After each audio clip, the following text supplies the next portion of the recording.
We're usually taught that Rome fell because it was weak, that it became corrupt, and that it collapsed under its own weight. That story feels neat, comforting, because it suggests a collapse is loud, obvious, and easy to recognize. But history is rarely that dramatic. Rome didn't collapse in a single moment. There was no final switch flipped, no universal ending. Instead, Rome faded. It fragmented, and that difference matters most. Because if Rome didn't truly fall, then the real loss wasn't power, it was continuity. And once continuity breaks, civilization doesn't move forward. It starts rebuilding what it already knew. The Roman Empire was never just a city, it was a system. Arguably, the most complex system the ancient world ever produced. Rome connected distant provinces through roads engineered for durability, not speed, couriers who moved information faster than armies, tax systems that funded maintenance, not just conquest, laws that applied across cultures and languages. When invasions came, the system didn't shatter, it thinned.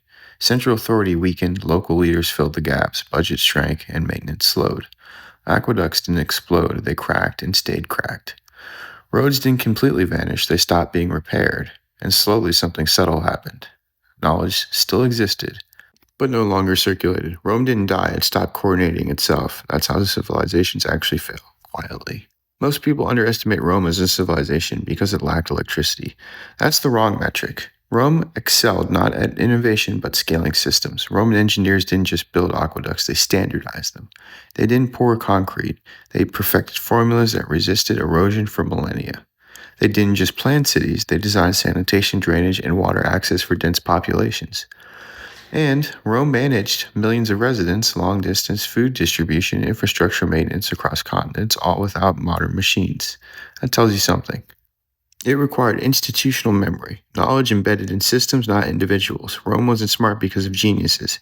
Rome was smart because it made competence repeatable, and that's the kind of intelligence civilizations depend on. This is where the question becomes uncomfortable, because Rome was closer to industrial thinking than we'd like to admit. Water-powered mills already existed, mechanical devices were common, automation simple but real was understood.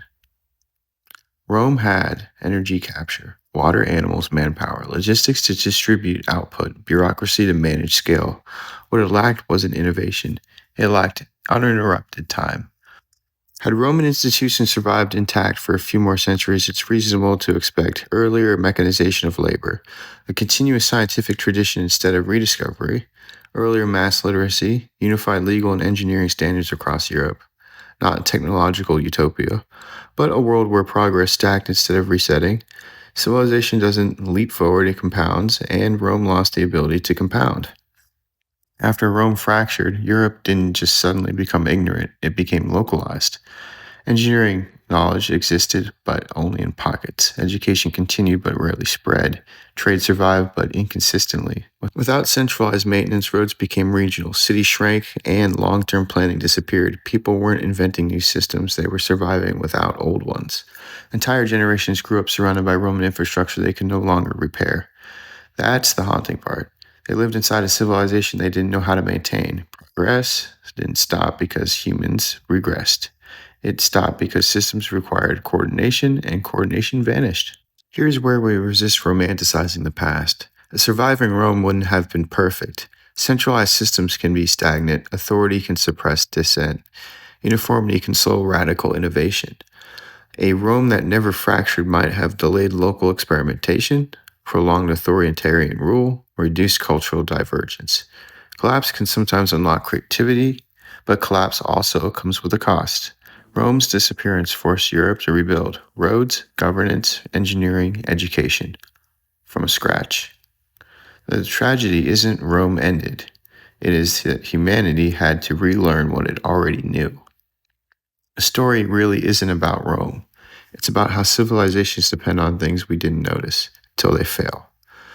Modern society rests on infrastructure most people don't understand, systems maintained by specialists we never see, and knowledge stored digitally, not physically. Rome reminds us of something uncomfortable. Civilizations don't fall when they're conquered. They fall when they no longer can maintain continuity. When systems decay faster than knowledge spreads, Rome didn't just lack intelligence, it lacked permanence. And if a civilization is vast and organized as Rome could fade quietly, the real question isn't whether collapse is possible. It's whether we'd recognize it while it was happening. If Rome didn't fall overnight, what would modern collapse actually look like? I'd love to hear your thoughts in the comments below. And if you want more long form history like this, don't forget to subscribe and ring the bell, because history doesn't repeat, it warrants. And I'll see you in the next one.